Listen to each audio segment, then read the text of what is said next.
નમસ્કાર મિત્રો, જ્યોતિષશાસ્ત્ર પ્રમાણે જોવા જઈએ તો ગુરુને જ્ઞાન, વિદ્યા, આર્થિક સમૃદ્ધિ અને આધ્યાત્મિકતાનો કારકગ્રહ માનવામાં આવે છે.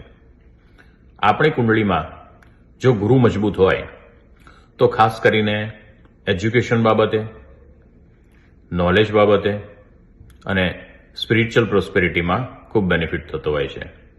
પણ જો એ જ ગુરુ કુંડળીમાં બરોબર ન હોય અથવા તો વીક હોય તો ખાસ કરીને આર્થિક સંકળામણ અનુભવાય છે, એજ્યુકેશન પૂરું નથી થઈ શકતું અને આધ્યાત્મિકતામાં ગમે તેટલો પ્રયત્ન કરીએ પણ છતાંય આગળ નથી વધી શકતા.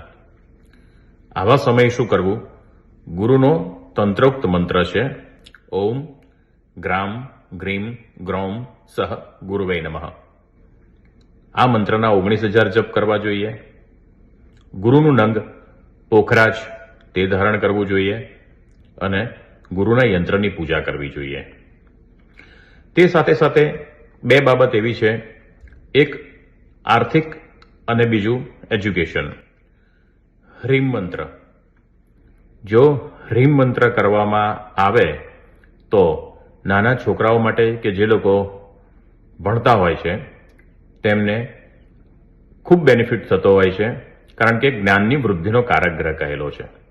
અને બીજી બાબત જોવા જઈએ તો હ્રીમ એ લક્ષ્મીજીનો બીજ મંત્ર છે, એટલે જે લોકો વ્યવસાયની અંદર છે, કામકાજની અંદર છે, તે લોકોને આર્થિક રીતે ખૂબ બેનિફિટ થતો હોય છે. ગુરુ આધ્યાત્મિકતાનો કારકગ્રહ છે. હ્રીમ મંત્રથી ઇન્ટ્યુશન્સ પણ ખૂબ પાવરફુલ થતી હોય છે. આમ જોવા જઈએ તો બધી રીતે બંને મંત્રો ખૂબ કામના છે.